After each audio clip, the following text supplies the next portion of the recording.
Yeah.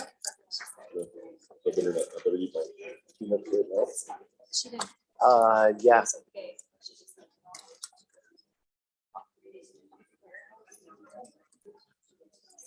Can you tell how many people are viewing? I can, yeah. What's the number on that? I just started.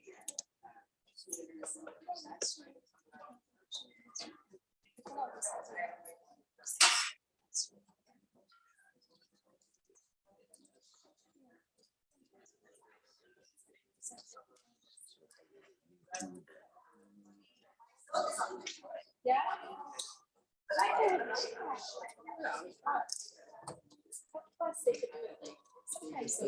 Front center. Yeah. No, I want to take that. One? Yeah. Who watched the movie? Okay. Yeah. We're gonna try to set up skating and because we have some. Yeah, I think. Maybe I'll have to see that. Are you getting that QR code gonna pop up?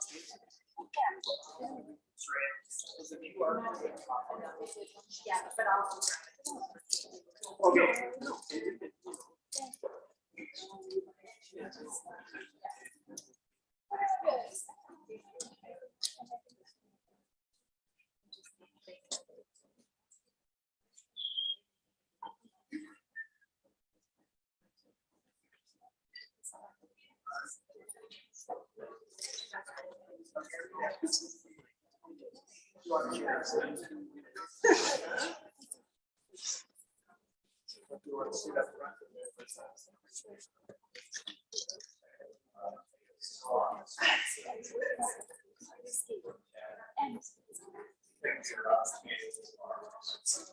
Oh, yes.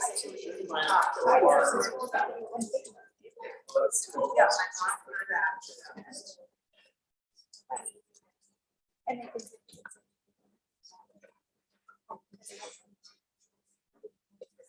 Water traps.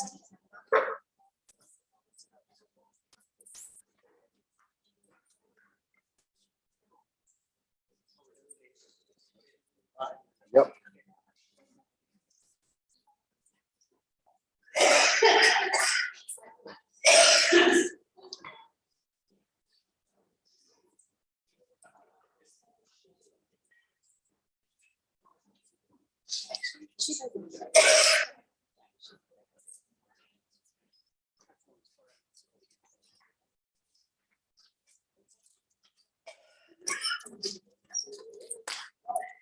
For a week, just see if it's about so much.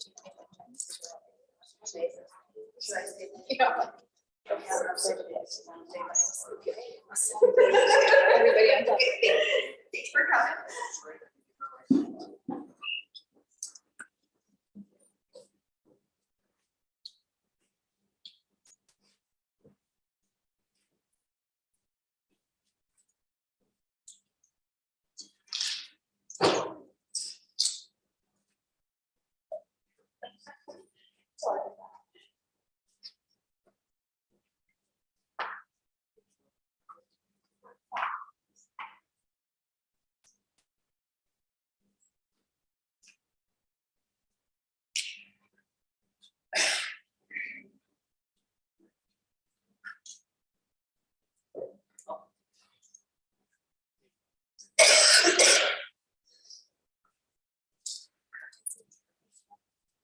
Okay, well, welcome everybody. It's so great to see everybody here tonight. Thank you for being here.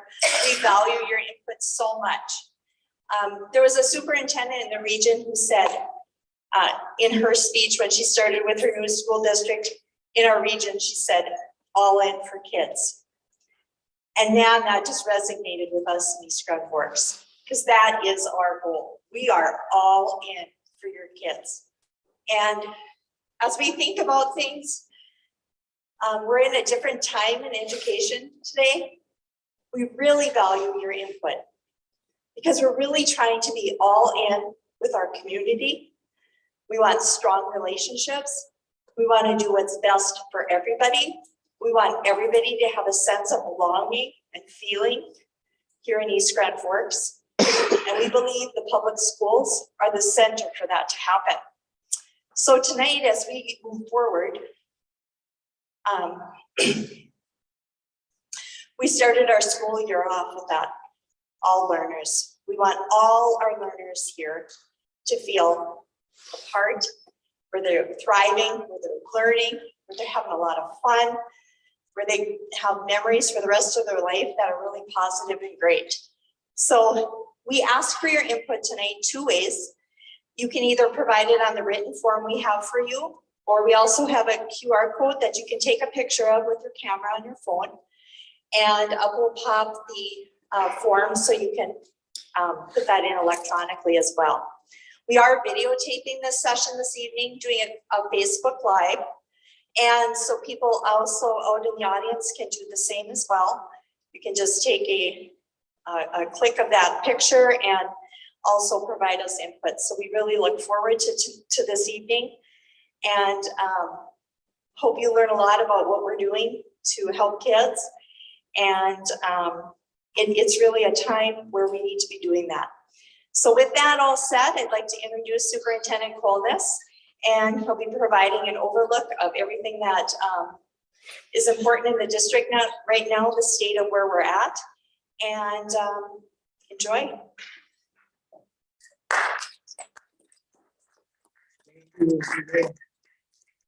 First of all, thank you for being here tonight. I want to welcome you. I know it's not a huge crowd, but I also know there are quite a few people watching online. It's nice that we were able to broadcast or live stream events. They also collect input through forums, etc. That's very, very helpful. I want to do my best to keep things simple and short. I think I have about 60 slides, just warning you, but I can talk fast. If you have any questions that, there will be a few times where I'll stop and I'll ask, do you have any questions, for example, about enrollment? And if there's something I can answer, I'll sure do that. But you can always contact me at my email address there, mcolness@egf.k12mnus, or 793-2880. So Saraya talked about, children. Why are we here? So we take a look here. That's why we're here. First of all, that's New Heights Elementary School up there in that picture. Every morning, I'm very fortunate to be able to go over at about 7:35 every morning over to New Heights and greet all the K-2 students, and also to see the staff. It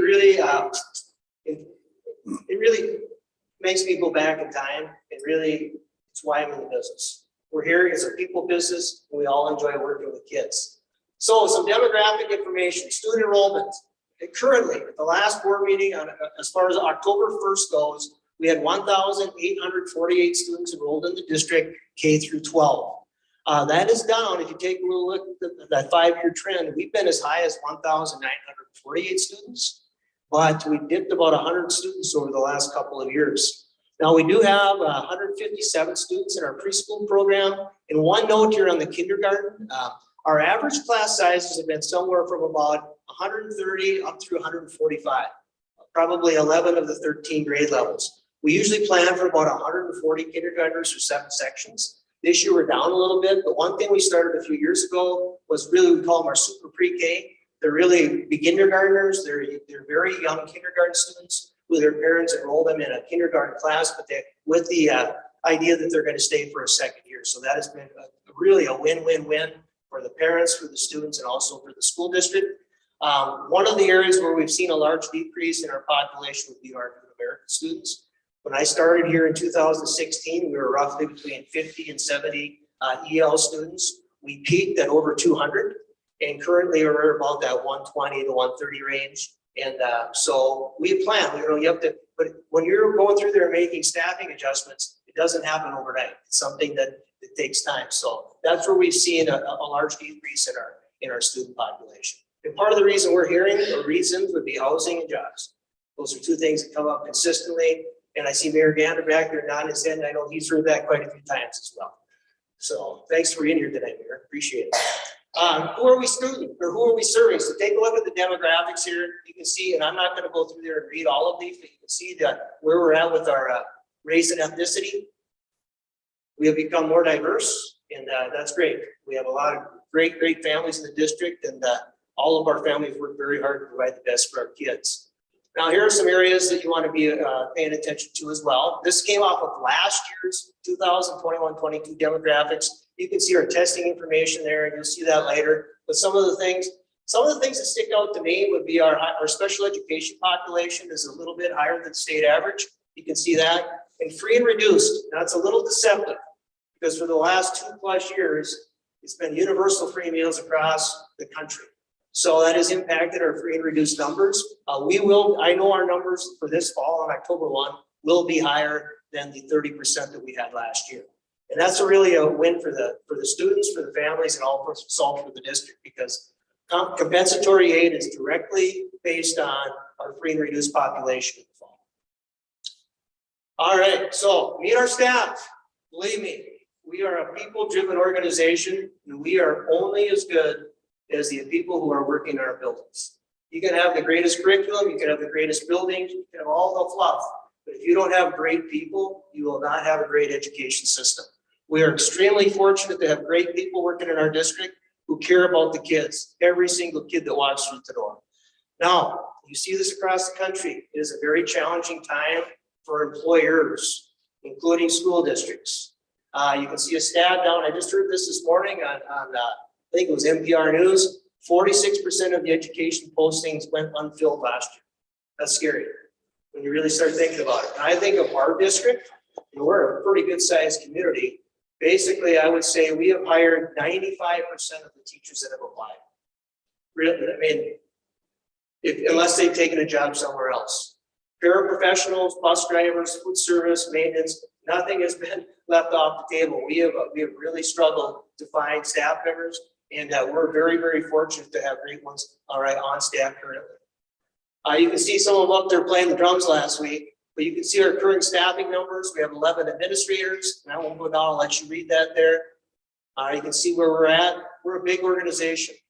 And down in yellow, please, if you know anybody, we need paraprofessionals, we need bus drivers, we need food service workers, and we could all, right now, if we had a licensed special education teacher apply, we would probably say, here's a contract, right, Mr. Grassel?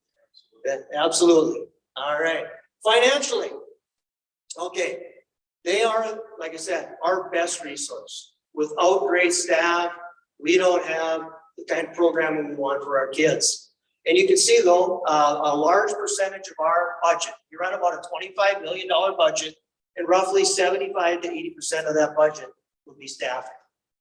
And it's hard to keep up. It really is. We're competing against a lot of industries for employees. And when you start thinking about the increased costs for you at home, for us as a school district, and out there in the community, when you start seeing increases of 10% in expenditures, but you have to understand, a majority of our funding comes from the state and from the federal government. And you'll see a slide later where it shows a 2.45% increase in the formula, the general ed aid formula, which is our biggest revenue source, and a 2% the following year. It doesn't take long to figure out that the math doesn't work. And when I started as a superintendent back in the mid-2000s, we had several years where we had zero funding increases. It was very, very difficult. And right now, that was when we had more employees. It was probably easier to hire. Right now, we are really, really struggling to find employees. Becca, do you want to jump in here for a little bit, or are you okay? Yeah.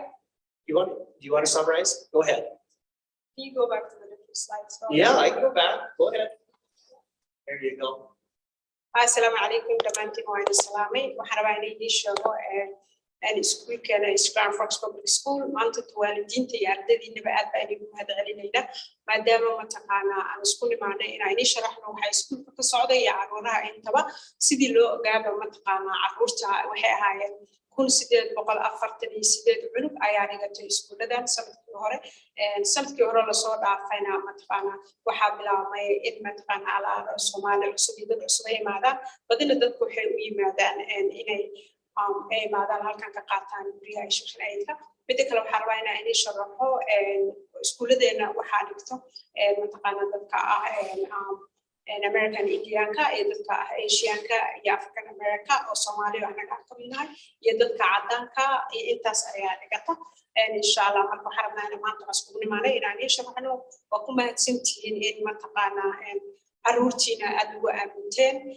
midda kale iskuulkan waxaa la bilaabay 1949 suu ahaadaba dhammaantiisa haddii aad og tahay mataqaana English learningka dadka ahna waxa weeyaan 49% weeyaan special educationka ardada ahna waa 373 averageka stateka waa 6 intaas weeyaan insha Allah bilaha ilmo midda kale macallimiinta daraadood ilmaha ayaan dhamaanteen wada shaqeynaa haddayna caruuriyiin u jiri lahayn ama inaan ugu aamini lahayn anaga mataqaana dhammaan hadda waxaa la ogaaday stateka mataqaana horta uu sameeyey ilma dadka educationka 46% ah inay shaqooyinka ka tegayaan oo shaqooyin kale ay aadayaan sanad walba markaasna haddii aad garanaysid dad shaqo u baahan oo iskuulka imaanay fadlan waxaan ka codsanayaa inaad nala soo xiriirtid because waxaan u baahanahay dadka better professionalka iyo bus driverka waxa la wixii shaqo u baahan nala soo xiriiran midda kale waxaa la rabaa in lacagta iskuulka ka socota haddii la update gareeyo financially hadday noqoto sanadkan iyo sanadkii horeba lacagaha dhaqaalaha ilmaha qaarna dib bay u kordhayaan qaarna hoos bay u kordhayaan dhammaan waalidiinta waa ka xumayna halkaan nala joogi weydeen laakiin waxaan rajeynayaa inaad nala daawan doontaan videoga. Thank you. For those of you that don't know, Decca Ali, she is our cultural liaison and she talks faster than me. So that is really awesome. Great job, Decca. All right, financially.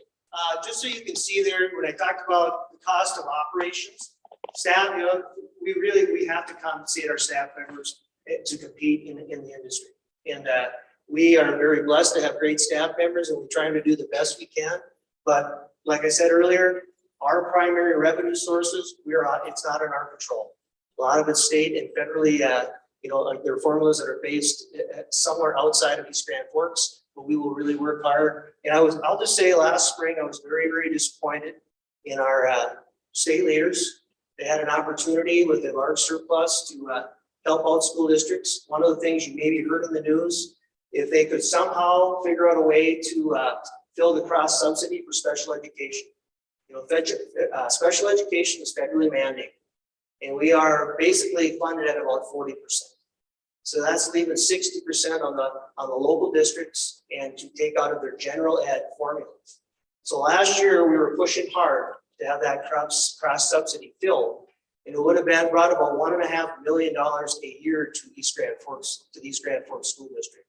We are still continuing to lobby. We were extremely disappointed with all of that money that was left on the table for not just school districts, for cities and counties. We felt they should have made some headway. So that's an area we're working hard and that would be a huge benefit. So if you see our local legislators, encourage them, all right, to approve that, at least to fill in part, if not all of the cross subsidy. And you can just see what the impact would be on if we increase by 1%, what that would be in expenditures for staffing. I'll go through facilities real quick here. New Heights, I'm gonna go New Heights, South Point, and CMS. And I think most of you know the history that just like when I was at Ada, flood hit in 1997. We went through some very tough times in temporary facilities. Now we have 3 buildings that are 25 years old. And in 2021, New Heights, South Point, and the middle school all received new roofs. They have updated or new parking lots. HVAC systems are updated, but we still have needs and they're very similar in all 3. Preschool space, and we'll talk about that later with Diane Stordahl. Special education classroom updates. We just need more, and we're starting to do some of that at the middle school. We would like to do it in our elementaries. The boilers, even though our HVAC was updated, the boilers are still 25 years old, and there are a few classroom things that we would like to take care of as well. And I won't go other than let you see the pictures. There's South Point Elementary, and we have the middle school, and that is now gone. So we have a new parking lot out front, but that picture was taken off of the website. One of the things, if you want to take a look towards the bottom of the needs, sports complex out there with the softball fields and the baseball field, they are heavily used by the community throughout the summer, the spring, and into the fall. And we really would like to figure out a way to get some, up-to-date bathrooms out there or some real bathrooms out there, press box, and really upgrade that facility to make it something we're all proud of because it's put to heavy use. Senior high, we were very fortunate. You can see that the original building was 1964. There were additions in 85, 90, and 96. And in 2018, that, we wrapped up the big $20 million building project that included the new gym, locker rooms, turf athletic field, fine arts wing. which would be out that way, the STEM lab, office spaces, updates to the fact, science, and math classrooms, 2 nice parking lots, and we still have some needs. And one of the things that we're going to talk about later on is the WAVE Academy, and really building our CTE programs and getting people out in those industry jobs. And we are, that's one area that was not upgraded. So if you go back to our shop areas, those are areas where if we could invest the dollars, it would be dollars well spent. We also have a need for an additional set of at least 4 tennis courts, and our food service area has not been updated. That was all on the original plan, but I know that there were dollars that were cut back, in order for that $20 million bond to go through. Back to those 3 elementary, the projects we did in 2021 was about $8 million. And that was all money. It wasn't voter approved. It was dollars that we're going to have coming in anyway. Long-term facilities maintenance revenue, as well as we had also a capital bonds, and we were able to bond for 1.3. The interest rate was 1.37, which was really like a pretty reasonable way to go through there. And some of those dollars also qualify for ag school credit, so that helps out our ag producers. Jacka, do you need to comment anything here? You good? I can just go through quick. Okay, go ahead. Okay, just preschool. This is a challenge. We have really beefed up our preschool program in the last 5 to 6 years. We went from probably having maybe a max of 2 days a week, or some half days in there back in the day. And now we have 150 students who participate in the preschool program, but housing them in an adequate facility is difficult. We had extra classrooms at the middle school, so we have 3 sections that are at the middle school. We have 2 sections that are at South Point and 1 section that's at New Heights. Ultimately, a goal would be to have a preschool facility. Now you think about when you have 4 and 5-year-olds going into the middle school, the bathrooms weren't built for 4 and 5-year-olds. The classrooms weren't built for 4 and 5-year-olds, the water fountains, etc. So it would really be something, and somehow we could figure out a way to build a new preschool center, maybe have some type of childcare in there as well that somebody else could operate, because that's a challenge as well. But we are really just kind of looking to the future that preschool is a growing area. We've invested heavily in that, and we really are starting to see the benefits from that as well. It would, like I said, there, it'd be nice to have 1 space. Bus garage. Our bus garage is currently south of New Heights Elementary. It was built as a temporary elementary school after the flood, and it served its purpose very well. However, it's starting to show its age. It was not built to be a bus garage. It was retrofitted. It houses about 20 plus buses, and the heat, it's floor heat that about, I would say, 1/4 of it might work. Drainage is an issue, heating is an issue. And one thing, it really, Debbie's not here tonight, but I talked to Debbie quite a bit about keeping our buses clean. It's very hard because we don't have a designated wash bay, and that's hard on our vehicles and updated bathrooms. But that's something we've talked about in some of our facilities meetings. Is there a way to update our bus garage or even take a look at a different site? Senior High Center is located, of course, right across the Dairy Queen, or right to the east of the sports complex.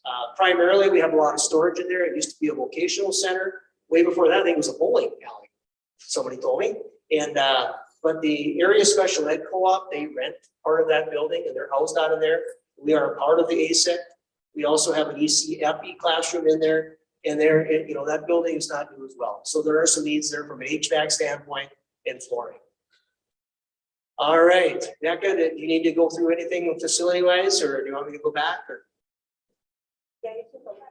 Okay. Go ahead. Okay, halkan marka kasii wadayna anaga midkaan iskuulka la yiraahdo New Heights Elementary waqtigii la furay waxay ahayd 1998 markii uu biyo ka dhacay Instagram Fox biyo ku soo dhacay marka sanadkan 2021 ka waxa loo sameeyay kor ayaa loo dhisay baarkinka ayaa dib loo dhisay waxyaalo badan ayaa iskuulka laga sameeyay waxa kale oo lagu soo kordhiyay special education ayaa lagu soo kordhiyay wax kale ayaa badan iskuulka lagu soo sameeyay. And South Point and CMS would be very similar. South Point iyo matqana New Heights waa isku mid ayagana isku wax ayaa lagu sameeyay waxa kale oo lagu soo kordhiyay preschool matqana class ayaa laga furay oo caruuraha lagu soo kordhiyay asagana CMS Central Middle School asagana sidoo kale sanadkii 1998 oo ahaa biyuhu markuu dhacay ka bacdi asagana si cusub ayaa loo sameeyey saddexda iskuul maadaama ay tuuladeeda ay biyo ka dhaceen ayaa lagu soo kordhiyey ayagana in dib habeen lagu sameeyo haddii markaa taas weeyaan midda kale iskuulkaasi yahay asagana sidoo kaleeto waxaa la dhisay 1964 kabacdina asagana 2018 ayaa waxyaalo badan lagu soo kordhiyey waxaa loo dhisay jiim cusub waxaa loo dhisay meel cusub ay mahay aad ku dhistaan waxaa loo dhisay mataqaanaa space oo labka loo sameeyo waxaa kaloo loo dhisay mataqaanaa laba parking oo cusub asagana space pieces si ay ilmaha uga ciyaaraan. Right, I'll kind of breeze through here. I'm going to get into the financial side right now. All right, so thank you, Becca. So primarily, many of our revenue sources are dependent upon our ADMs. So state and federal, general ed aid, that's primarily the state of Minnesota. Federal aid would be special ed title programs. There are local tax dollars that come into play. Voter approved levies, for example, the 2018 project for 20 million. One thing, take the second from the bottom here where it says we're a 724 school district. And we're unique. There aren't, I would say less than 25% of the school districts in the state of Minnesota do not fall into that category. Most of them have operating referendums that are above and beyond the 724. In the 724, it's a combination of local optional revenue and board approved levies that the school board has the authority to do without taxpayer approval. A high percentage of the school districts in Northwest Minnesota have operating referendums that go above and beyond that 724. But we've been able to maintain a balanced budget and move forward with things, even operating at 724. Could that change down the road? It sure could. Fees and miscellaneous sources make up a small percentage of our revenue. Down there's the formula that's used for pupil units. So you can see I put the 2.45 and the 2. We don't know what's coming for fiscal year 24. In fiscal year, that second number, so fiscal year 23, that is this year. It's the second year of that school this year. And what was our student count in the last 5 years? You can see that ADM number. Take that times the formula. That's going to give us our general ed aid averages out to be about $8,165 a student. That is our primary revenue source. General fund. There are 3 categories that we talked about at the board meeting. There's Fund 1, which is general, Fund 2, which is food service, and Fund 4, which is community service. And you can see that our budget has grown from $20 million in fiscal year 18 up to right under 25 million in fiscal year 22. You can see revenue versus expenditures on the bottom. I won't go into great detail there. We have been either plus or minus a little bit right around. We've been running a pretty balanced budget though for the last few years. Our general fund balance, there's a policy that we come up in the next slide that's approved by the board that we try to keep our general fund exit or fund balance between 15 and 25%. Auditors back in the day used to say, try to keep 3 months of bills in the bank in case of emergencies. So there are the numbers. How did we do with that? Reaching that goal, we've hung right in there, right around that 20% mark. And I'm not a big believer in having millions and millions of dollars in the bank, but I do believe it's important to prepare. And this year would be a great example.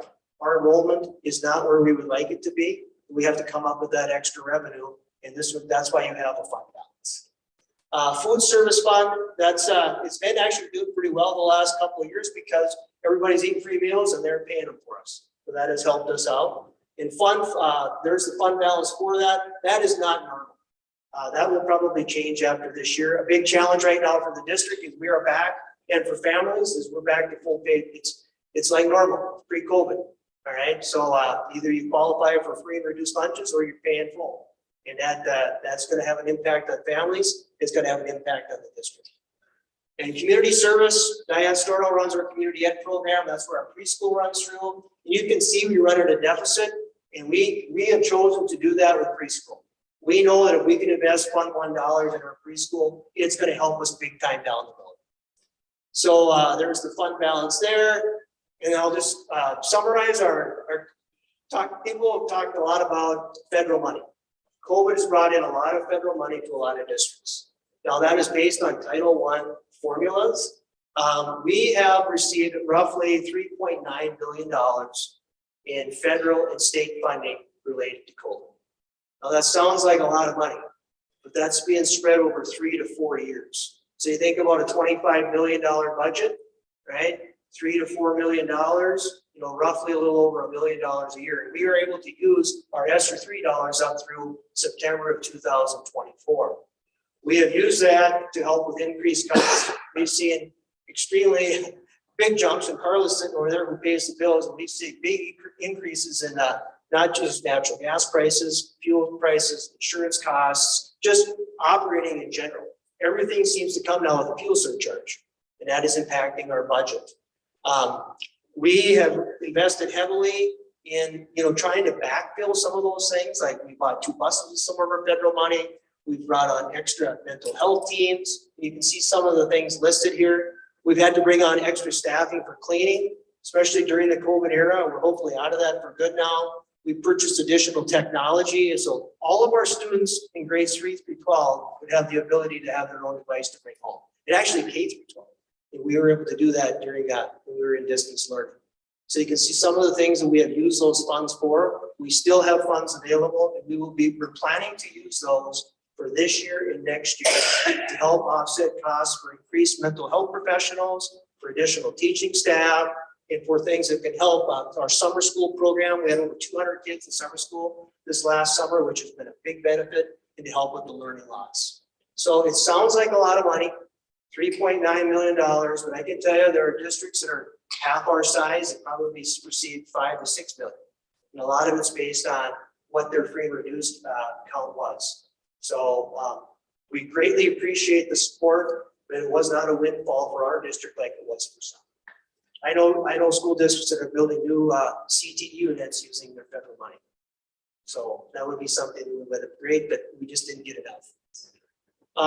Transportation costs, that's something that did drop down a little bit, even though fuel went up. We've had to decrease our routes, and actually during the COVID era, we didn't run many during those long routes, especially in the spring. You go back to 2021. But where do we travel? Debbie has a big job. We have 13 full-time drivers, and you can see we have way up on top there, that's north of Oslo and El Dorado. We have buses that travel all the way down past over by Fisher and all the way over close to Euclid. So we have buses that are traveling, but you know what? We're very fortunate to have, we're in the plus category for open enrollment. We have a lot of students who open enrollment, especially for El Dorado and Oslo. They are great contributors to our school district. Our strategic plan, we put together a plan back in 2017-18 that's going to expire after this year. We had some really good stuff in there. COVID did kind of change our direction a little bit. However, the big things still stayed the same. Now, I always look at the vision statement, excellence, the expectation for every learner every day. And that means every student, every adult, every learner in our system. We want to be excellent. We'll be working on developing a new strategic plan starting this spring, and we have not decided what route we're going. MSBA helped us in the past with that, but it's something we'll be working hard on to plan for the next 5 years. And one of the things I want to be talking about from the strategic plan that we should be very proud of, our test scores back over the years have not been historically the greatest. One of the goals in there, though, was to be at or above the state average proficiency level in the MCAs. And there are 20 categories. Every student in grades 3, 4, 5, 6 are tested in math and reading, 7 and 8 as well, math and reading. 10th grade is tested for reading, 11th grade is tested for math. And then we also have science in grades 5, 8, and 10. So if you take a look at this chart, oh, I wish I could see it a little better. I wish we'd go, anyway, I wish we could get any way to drop the screen a little bit, Pat. But I look at things, I like to use color. Pink is not so great, blue is great. So blue is above, pink is below. And you can see back in 2014, we only had 3 out of 20 of those tested areas where we were at or above the state proficiency level. And it's taken some time, and you can see in 2022, we've grown to 12 out of 20. That's a lot of growth. And there are some categories there too where we're really, really close. You take a look at, for example, fifth grade science. The state proficiency average was 50%. We were at 48.9. So very close. We're making progress, and it's due to our great staff, hardworking parents at home, and also the hard work of our students. So we will continue to try to get all blues. And I know we can do that. But that's a positive message right there. And that was one of the goals in our strategic plan. So to kind of sum things up, talked about enrollment. We're on the decline slightly, hopefully we'll rebound. Our staff, it's a challenge. Great staff, to retain great staff is a challenge, to recruit new staff is a challenge. Facilities, we're in pretty good shape, but we have some areas where we'd really like to take a look at. For example, CTE. One of the other areas, this building, this room right here. It would really, anybody come to parent orientation last summer? It was about 90 in here. We would like to get air conditioning. This is the one room that doesn't have it. We talked about the CMS athletic complex, and just, continuing to upgrade our facilities. Finances, we need our legislators to step up. We're heading down a negative path in our country, funding public schools, if they don't step up to the plate. They had an opportunity last spring. I'm trying to be as positive as I can, but it was very disappointing. We were very hopeful that we were going to have some additional funding for school districts, because we're seeing definite increase in costs. We're going to have a new strategic plan that will be coming on board, and we're making some great academic progress. So I'm not going to go through everything here, but just a few highlights that we've done over the years. The increased preschool security upgrades. That's something I forgot to talk about. In the last 5 years, we went from having no security cameras in our elementary schools or school buses to having in all of them. So we have high number of the boards invested heavily in that. The building projects, we've been greatly appreciative of the taxpayers there, especially the funding that $20 million project. We've had put in new math and reading curriculum. We've doubled our mental health team just this year. And we will continue to grow that area, as well as technology. We have that early release each month for PLCs. We also have achievement integration, American Indian programs in place, in our WAVE Academy, which we are in year 3. And I've talked a lot. So do you have any questions for me regarding enrollment, finances, transportation, facilities? Anybody have any questions for me?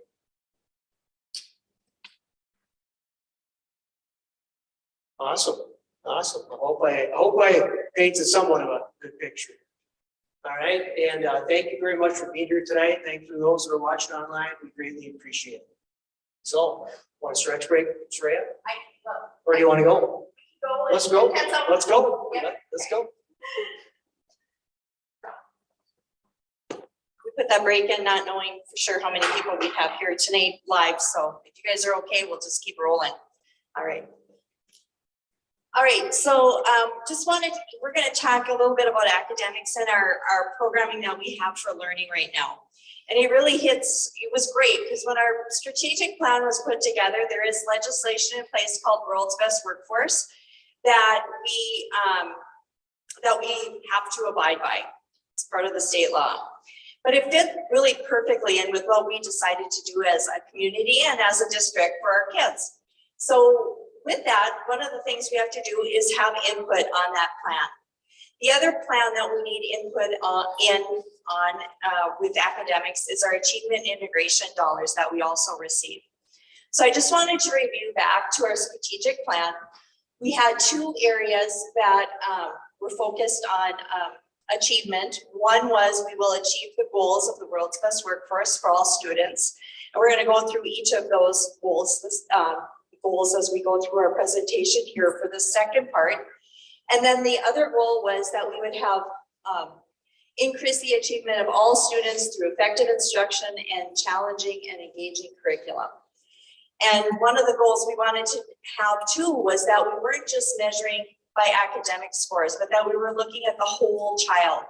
So we really adjusted how students are referred for services and different things. We're looking not only at their achievement scores, but we're also looking at attendance. We're looking at behavior referrals. We're looking at any kind of emotional needs they may have. We're looking at the whole child, not just one point of data to make decisions. So that's been a nice shift, and I think a good shift for our kids for sure. The other area that we had in our strategic plan was to measure and create a portrait of an East Grand Forks graduate. And really a lot of that work has come through our WAVE Academy. I don't know that we really have a true end result of a portrait of what we want our graduates to leave with, but we have really had good discussion about what they need to leave with. So I think that's an area for us still to grow in. And we've definitely increased our workforce exploration and training for students. So we're really excited about that, and the high school is going to talk about that, and the middle school. The other sub goal under that was for us to have data to look at around instruction and assessment and student engagement, and to personalize learning as core competencies across the district. So that included us getting in place all the technology that we have now, because we wanted to make sure everybody had access to a machine, everybody could, we have programs in place now where it gives students a range of where they're at with their skills and what they need. And it allows teachers to have extra time so that they can work with smaller groups of kids. So the technology has been a great addition. And then for us to establish data-driven learning focused PLCs in each of the content areas. I'm going to talk a little bit about that. So when we first got started with some of these pieces, one of the things we looked at was we got a pot of money called achievement and integration. And with that money, we got about roughly $220,000 to start looking at what are we doing, what do we need to do differently, and how can we help all kids, not just some kids, but all kids. And one of the things that came across clearly through that needs assessment was for us to put in place integrated services for kids. And that was a big push for us. That was a big deal. And we brought in some experts to help us. And the experts were from an organization called Community in Schools. And through that work, there's 4 pillars of becoming a full service community school. One is having a strong set of integrated services within the school. The other is family and parent and community engagement to ensure that we have what we need to do, what we need to do for kids. The other is extended learning time, so having strong summer programs, before and after school programs and offerings for kids for academics to extend learning time.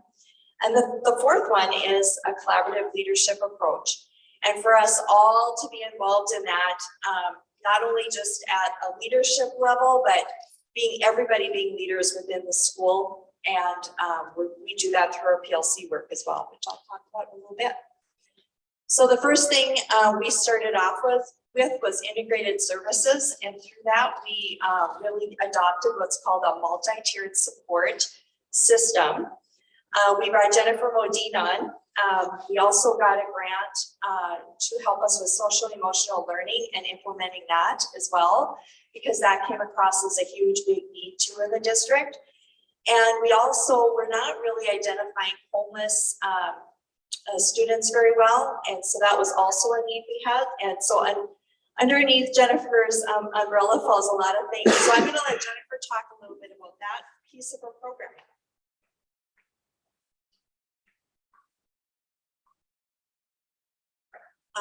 Thanks, everybody. My name is Jennifer Modine, as Soraya said, and part of my role in the East Grand Forks Public School District is that coordinator of multi-tiered systems of support. So I took this belief statement off of our strategic plan, and you can read that. But as you can see, we touch on all the things here. We talk about the academic well-being, and we talk about the social emotional well-being. And when you think about multi-tiered systems of support, and as some of our school board members heard from me a few weeks back, it's the large umbrella system that supports all the work that we do. So like Soraya talked about our family engagement work, we talk about our academic work, we talk about creating systems that are positive, we talk about building the world's best workforce, which is competent, caring adults that can function in society which of course means they have skills to manage their emotions and interact with other people, which is social emotional learning. And then the other big piece of that is the PLCs, which Soraya, as the academic expert, will talk to you about that. But when you think about MTSS, so multi-tiered system of support, this is really, I'm not going to read this to you, but this is really the big pillars of what these systems look like.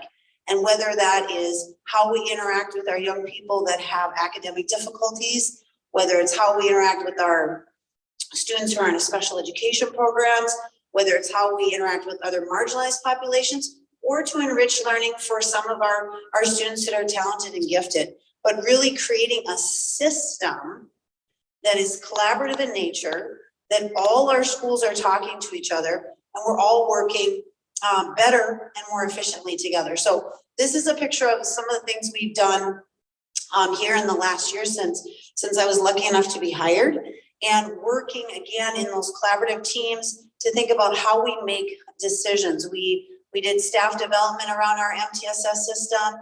We are rebooting our professional learning communities for our educators, and we're doing that as a feedback from our staff. So this is really important. In our professional development committee, we ask our staff for feedback. In our school committees, we ask our staff for feedback. What's effective for you? What would be helpful? What do you need? And then we make good, positive decisions with our teachers about what to do next. So at the risk of sounding, mental health is kind of a buzzword, okay? We hear about this a lot. We hear about mental health pre-COVID. We hear about mental health post-COVID. But what I wanted to put here is so that you understand that we all carry mental health with us at all times. Okay, so all of us have mental health. And for some of us, we might be doing better than others. That's kind of an ebb and flow, but all of us function from that mental health lens or that wellness lens, okay? And when we think about the changing demographic of the students in our school, whether that's a preschool student or whether that's a student at our high school, we have a responsibility to be responsive to those needs. We know for sure that over 70% of kids that need outside services will never reach them. So we need to create a stronger mental health presence in our schools, which I'm incredibly proud of that we've been able to do. When you have one professional serving 450 children, which is what we had before this year, that is not only virtually impossible to serve them well, it's not good practice. And so we've really created a system now where we have the right people in the right locations so that your educational leaders, your building principals can then lead the academic leadership in terms of teaching and learning. And then you have our mental health people that can support them.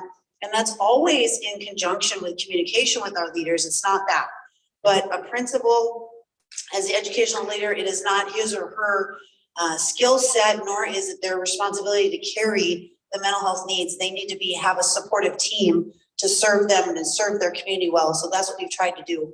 We do have a partnership with Illuma. That is great. Right now we're short-staffed with our Illuma folks because guess what? They're short-staffed. So we do not have a licensed mental health provider at South Point right now. But we just had a district-wide team meeting to talk about those things and to be in community and conversation with our community partners, which is really important. And then when I started, I developed a mental health team here in the district. That means that all of us meet minimum monthly for at least an hour and a half to 2 hours to not only discuss best practices, but create our own goals and think about what kind of services we're providing in the district. Where are the gaps and what do we have to do to be more effective to meet the needs of every student in our district? And that means every student. That means students that are hospitalized for psychiatric needs. That means students who have emotional behavioral disorders. It means the average student who's having a difficult time. So you can see there's a large gamut that is under our umbrella of responsibility, and we take that responsibility very seriously. When you think about what a mental health supports do, I want you to think about being preventative, proactive. That's some of the work that we do in the classrooms. when we're talking to folks and we're communicating with our students and our families and our staff about what we need to do to empower and help and support our students. And it's empowering, right? So we're not focused on sort of a mindset of what's wrong with you, but instead what happened to you and how can we help you in our educational setting. So when we talk about social emotional learning, this is really important. I need you to see what this is. So these are the 5 competencies under social emotional learning, okay? Self-awareness, self-management, social awareness, responsible decision-making, and relationships, okay? So if you go, I gotta go back here, sorry. And how do I, oh, here we go, sorry. I didn't quite see how to do that. I think there was over 90% of our educators said that this was a severe need in our district, that our kids were coming to us with a significant deficit, okay? But best practices said you have to start with the adults. So if adults don't understand their own self-awareness or their own self-management, it's hard to teach and model that for our kids. So we did some great PD with all the folks in all the schools last year, and the feedback was excellent. And then we developed teams in every building that are teacher-led. So each district has an SEL, 2 teachers, they're their SEL team leads, and I meet with them regularly to develop plans about what we're gonna do to help and support our students.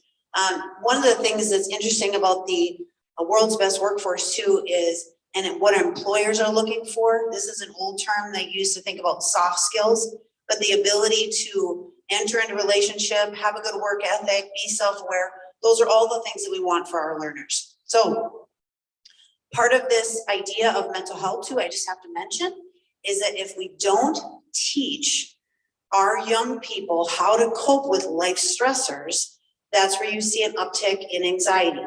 That's where you see an uptick in chemical use. That's where you see an uptick in suicidal ideation, which our state statistics and our statistics tell us that's a bit of a struggle for us. So you have to teach coping skills, and that's what these skills do. They teach kids how to identify their feelings and how to cope with their feelings and how to make good, healthy decisions both at school and in other places. So this is just a quick slide about how much employers really value the social emotional skills, all these things, how to make good decisions, how to be a good problem solver, how to negotiate, how to coordinate, work as a team. So very, very important. So Soraya, I'll hand it back to you.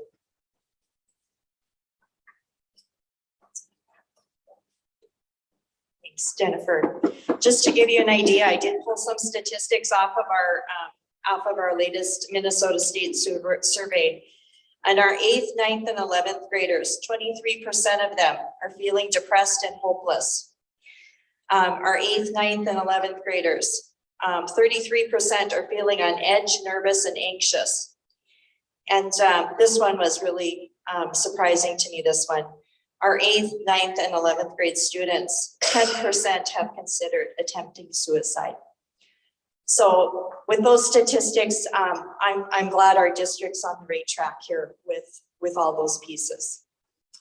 All right, so now I'm going to talk a little bit about our strategic goal of learning focused PLCs.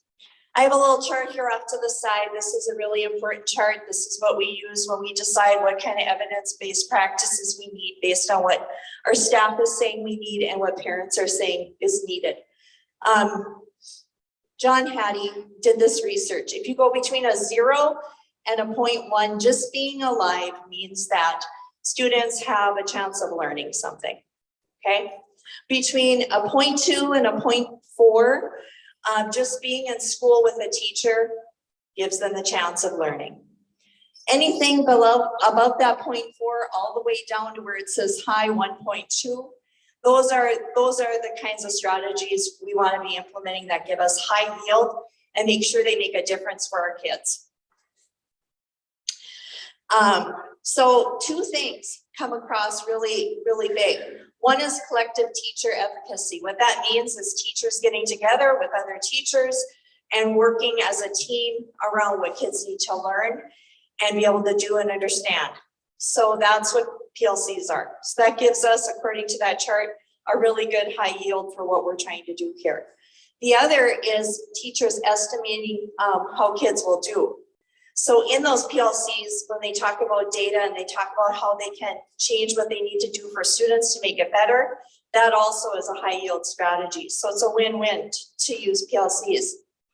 The other part of this that I think is really important for us to be paying attention, Mr. Colness talked about how hard it is for us to be finding staff right now. And then we have this. We have a statistic that came out that says only 12% of teachers are satisfied nationwide with their job. One of the number one things being that they just want to have time to make sure that they're doing what they need to do for kids. That's a big deal when we have people leaving our profession. So we have to keep this on the top of our plate. So if we have strong PLCs, it is proven that it makes a difference with learning for kids. There's basically 4 things that they answer in their PLCs. These are the 4 questions they work on when they're together as a group. Right now we meet once a month, roughly about 2 hours or so, roughly in those monthly meetings, and they work on these 4 questions. Right now we're working really hard on question number 1. And this seems super easy, like, why does this have to be such a big deal? But it's really complex work teachers are doing because of this. When standards were put together, every specialist, so we had the social studies people sit down together and they said, oh, okay, this is what's important about social studies. And then we had the math people sit together and they said, this is what's important about math and the reading and et cetera and et cetera. Well, what happened is roughly there's 200 standards then. And when you break those apart, there's 3,093 benchmarks. And what that all means is that kids would have to go to school till they're 22 to even be exposed to all of that. So what we have to do in schools is really pull out what's important. What are those big nuggets that we have to make sure they leave with? And the other stuff is nice to know. And that takes time prioritizing. And that's what our PLCs are working on currently in all of our schools. What's important? What are the big things? What are the big ideas that when they walk out of here and their career college ready that they have? I'm not going to read through this, but there's a thing called PLC Light and PLC Right. And we keep this in front of us as we're going through this process to help guide teachers through the PLC process. Realistically, one of the things that's very clear, we had Anthony Mohammed, who is a world-renowned speaker. He works for Solution Tree. He works across the nation, across the world. He came in and spoke with us, and it was very clear that in order to have a strong PLC, it needs to be once a week, 60 minutes. Teachers need time to gather together that amount of time. But there's many things that we are doing PLC right already, and I think that's showing up in our data. But I think the better we get at this, the more we're going to see for our kids. So there are over 150 schools who have created this within their schedule and made it happen. And my charge is to try and help us collectively problem solve how can we get that in place. So if you're interested in being on that problem solving team, please fill that out on your chart. We'd love to have you on board because this is complex to try and figure out with all the different schedules in all the schools. And with that, I'm going to turn that over to Diane next. Diane Sturdahl, talk about our Kinder Ready goal for World's Best Workforce.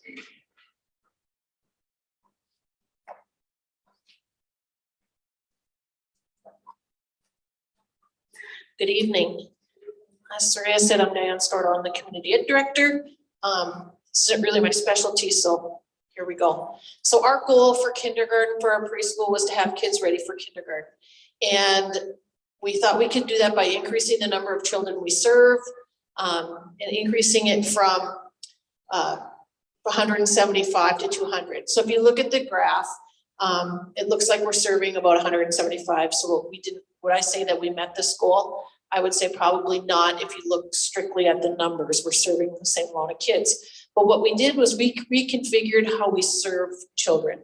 When Mr. Colness joined the district, we had half-day preschool programs. The district invested and the board agreed with full-day programming for kids to give them more opportunities and an extended day. And then as that has progressed, we went from students having an opportunity to attend class 2 or 3 days a week.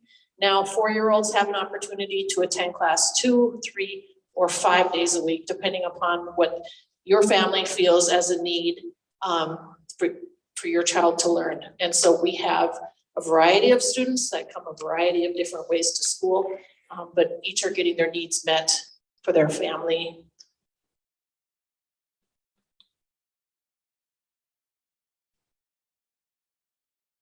All right, so we have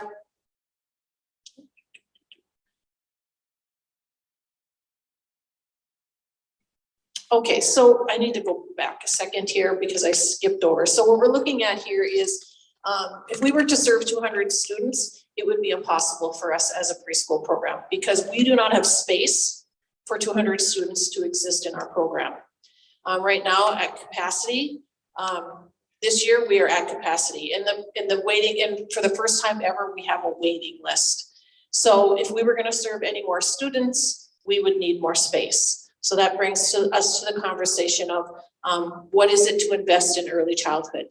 And so quite a few years ago, the Minnesota Federal Bank Reserve, I'm not getting that right, but they did a survey and they found out that for every dollar invested in early childhood yields $4 to $16 back. And how does it do that? When you invest in early childhood and you invest in families at a young age, you don't have to invest in things later in life, like prisons and things like that. So they did the survey, they did the work for us, and our district has done a great job of supporting us. But it might be time for us to have the conversation, and Mr. Kolnis had it in his slide about us talking about a facility for early childhood so that we can be housed in one place and we can work collaboratively a little easier. Right now, when we look at getting our staff together to have a meeting, by the time each of the 3 schools gets out and gets together, we have about 15 minutes of their contracted time to gather and talk about things we need to for children's learning. So it would be nice for us, and we would more than appreciative of the support for the community. The other thing that showing support and putting money into the early childhood field brings to this community is a feeling of unity, that we support people with young children and that we see it as a priority.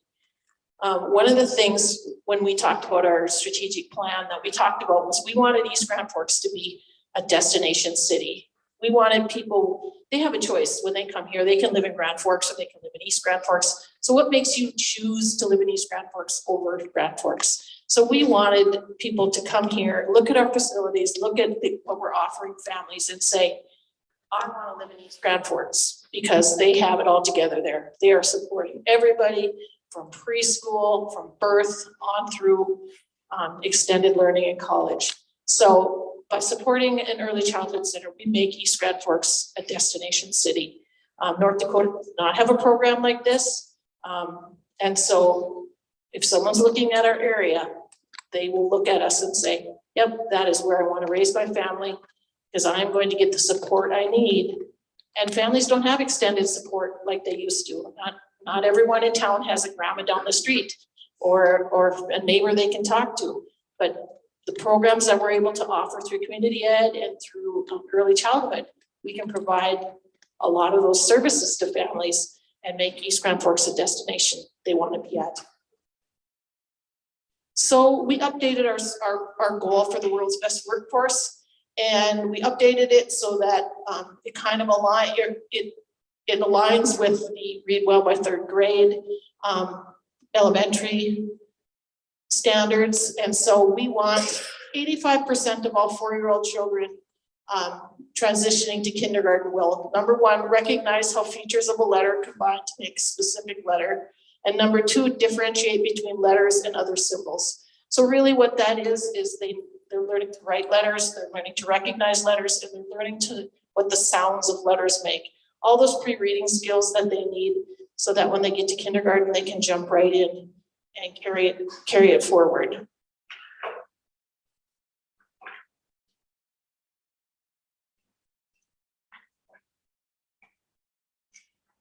All right.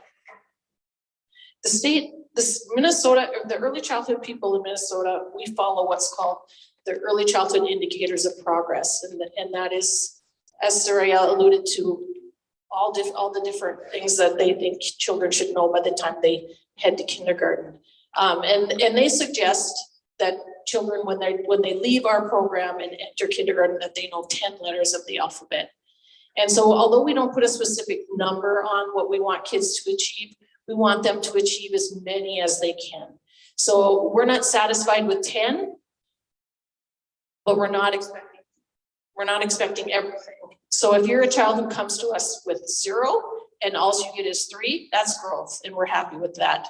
But if you get all 26 and then some lowercase, we're even more excited about that. So we are excited about the growth process and how that shows up. So how are we going to get there? Our teachers utilize creative curriculum and teaching strategies goal to guide their everyday teaching and assess student achievement and show growth as students learn through the school year. We use our professional learning community and our multi-tiered system of support processes to analyze deficits and strategize on how to grow knowledge for all students. We've added a social worker to our staff to support teachers and families as we raise enthusiastic learners.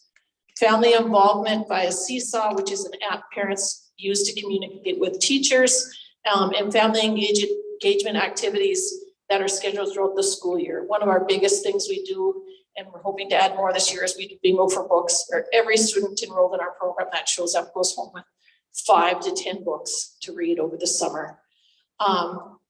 And we see our job in early childhood as to make learning fun and engaging. We are a child's first step to their educational career, and we want them to leave us with a sound foundation, but more importantly, a love of learning. Next up is Mr. Grassel.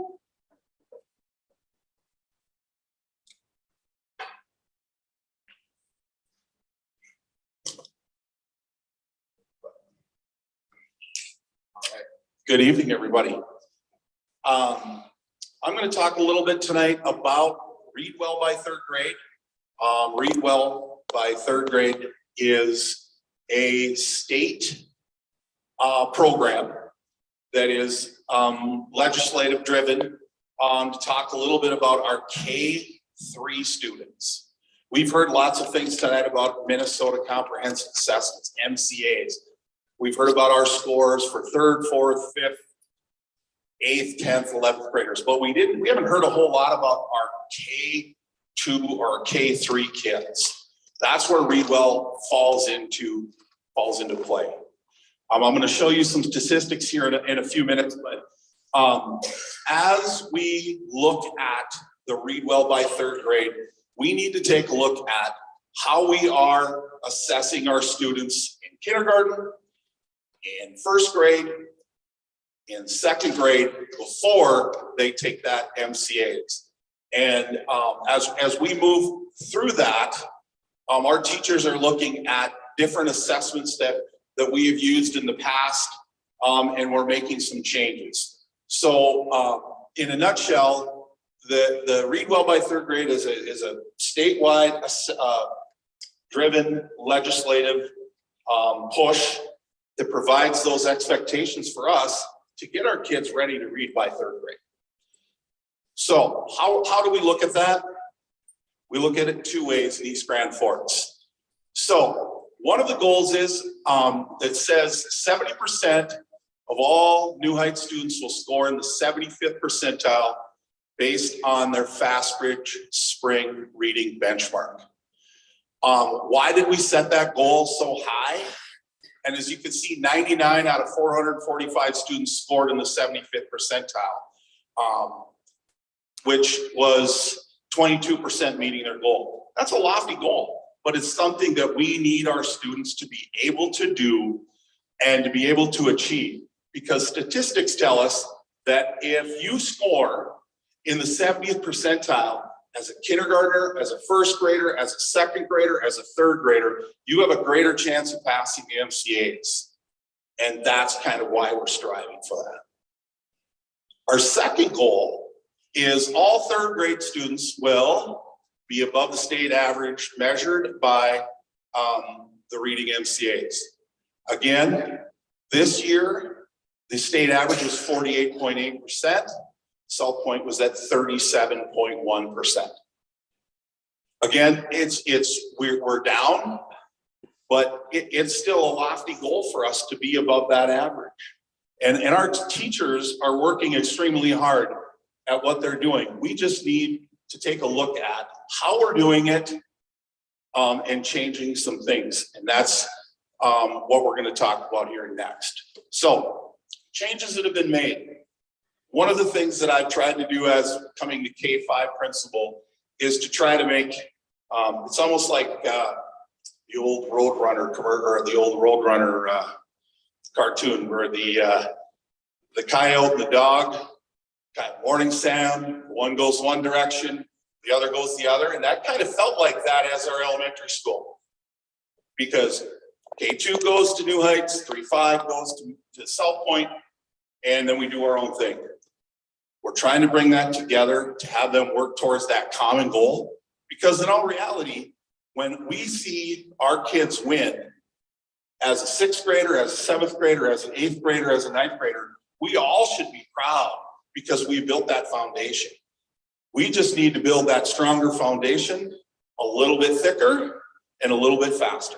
And that's kind of where we're at and where we're going. So as we move forward, some changes that we're making is we've created a K-5 literacy PLC that is working towards putting our reading standards together so that our teachers know when they're going to teach the standard, what time of year they're going to teach it, how long they need to teach it, and in that new reading curriculum that we purchased a couple of years ago. That's one. The second part of that is as we move through that, we then can use our FastBridge scores, and FastBridge is a program that our kids take 3 times a year. And as we take a look at those scores, we're able to look at those scores and make some adjustments to how we're teaching our students, how we can assess them, how we can do some interventions with those students during the school year. I'll take an example. We took every one of our kindergartners, we didn't give them the A reading test this year. We gave them the early reading assessment, which assessed them at a different level than what the A reading assessment does. It broke it down into phonemic awareness, letter sounds, how to start reading in a book, all of those pieces that we didn't have that kind of data prior. Now we're able to go through, get that data and move those kids along with some intervention.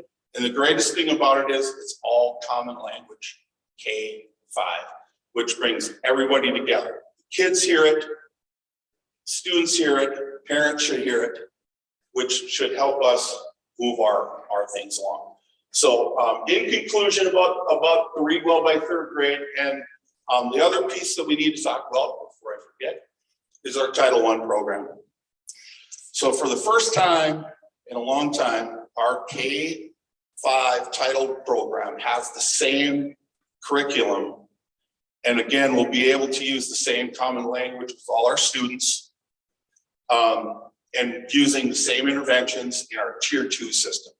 So we're building a stronger Tier 1 for all of our students, and we're building a stronger Tier 2 for those kids that need that little extra boost to get them going.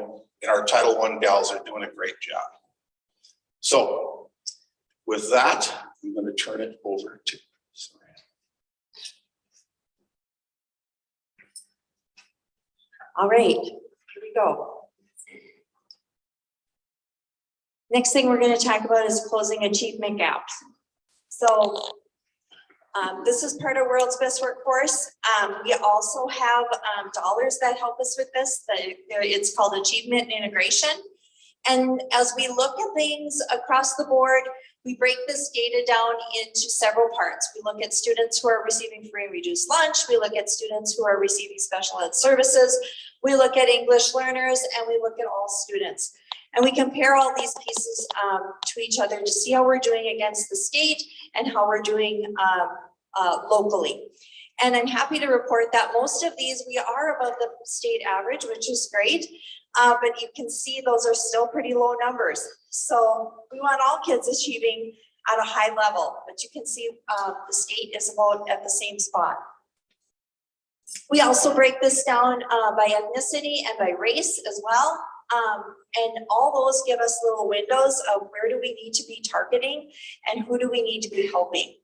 And as you break this down too, you can see in several areas we are above the state or at the state level, which is very rewarding to see as well.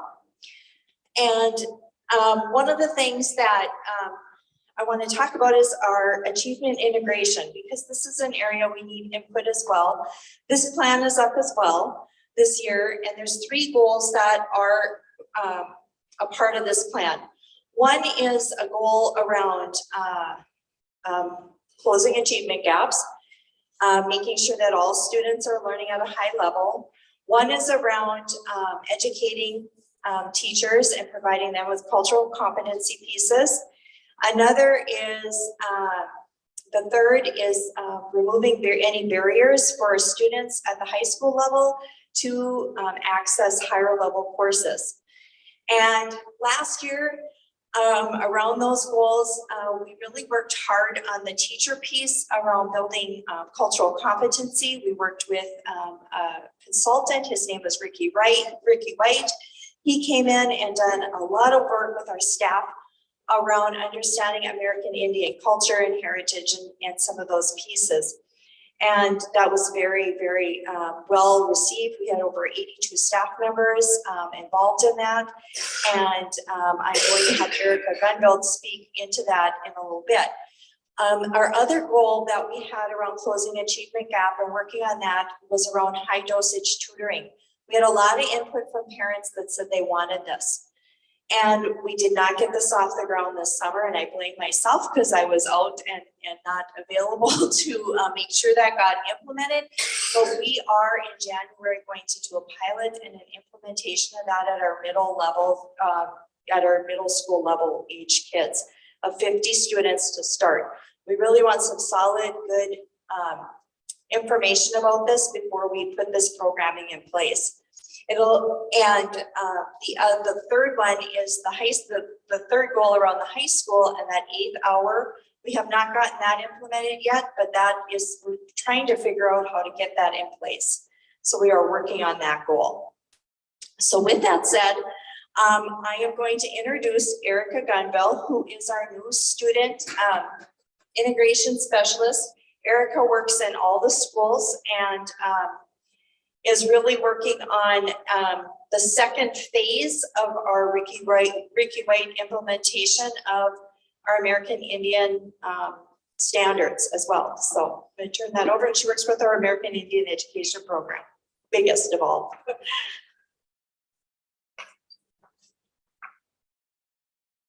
Hi, I'm Erica Gunville. Like Saria said, I'm new to the position as the Student Achievement and Integration / American Indian Education Coordinator. My goal is to really focus on teacher equity this year. So with that professional development that led the way, that we are also offering again this academic year with Ricky White to lay a foundation of the work that I bring into the classrooms. So essentially, my main focus is on Indigenous pedagogy and then pairing Indigenous standards within the Minnesota curriculum to American Indian resources. I work with teachers. We set time up to visit about those goals and then pair the resources. I'm kind of that person, that expert for them. And I go in and I will model, and they will co-teach with me eventually, and hopefully have some great videos to share within the school district. So at this point, right now, we have 111 American Indian students in all 4 schools here at East Grand Forks. We have 6 graduating seniors. That's pretty amazing because when I started 3 years ago as the American Indian Engagement Specialist, we had 2. So our population has definitely went up from 80 to 111 in the last 3 years, and then 2 graduating seniors to 6. I'm currently working at South Point right now. I am implementing some American Indian cultural groups with students that I worked with last year previously as the behavior specialist at the New Heights Elementary School. I work on individual intervention as needed. I built a lot of strong bonds and rapport with students that I continue to service today. Whether or not I'm in that capacity or that role, I'm open to servicing all, and especially our American Indian students, because that's why I'm here. So our family engagement piece, I worked hard on 3 years ago. I was hired with the school district as the family engagement specialist, and we created the American Indian Parent Committee, and now we have the American Indian Parent Advisory Committee. So we have 5 American Indian parents within the school district that come to meetings monthly. And we plan for 3 school-wide events and monthly academy meetings too. But our 3 school-wide events, we have one coming up this Thursday. We have a American Indian Halloween powwow event here at the high school at 5:30. So I welcome all of you to come to that. We have Enemy Swim, that's going to be our drum group. And then we offer candy and a beautiful meal to our families. It's really a great time to engage and come together. So lastly, I just want to leave you with the American Indian website. It's beautiful. It's there for you. It's got a lot of information. We're right on the district webpage.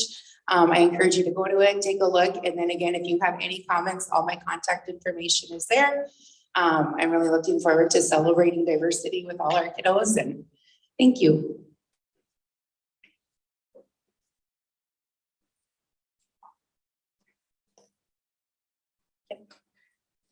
And then one other piece of this programming that I just want to quickly talk about is our EL population.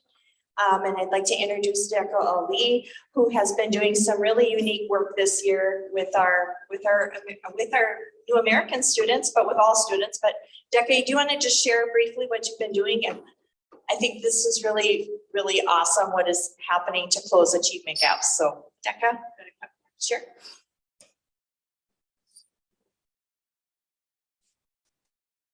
Thank you, Soraya. Nice to meet you again. My name is Deca Ali. I'm the school liaison.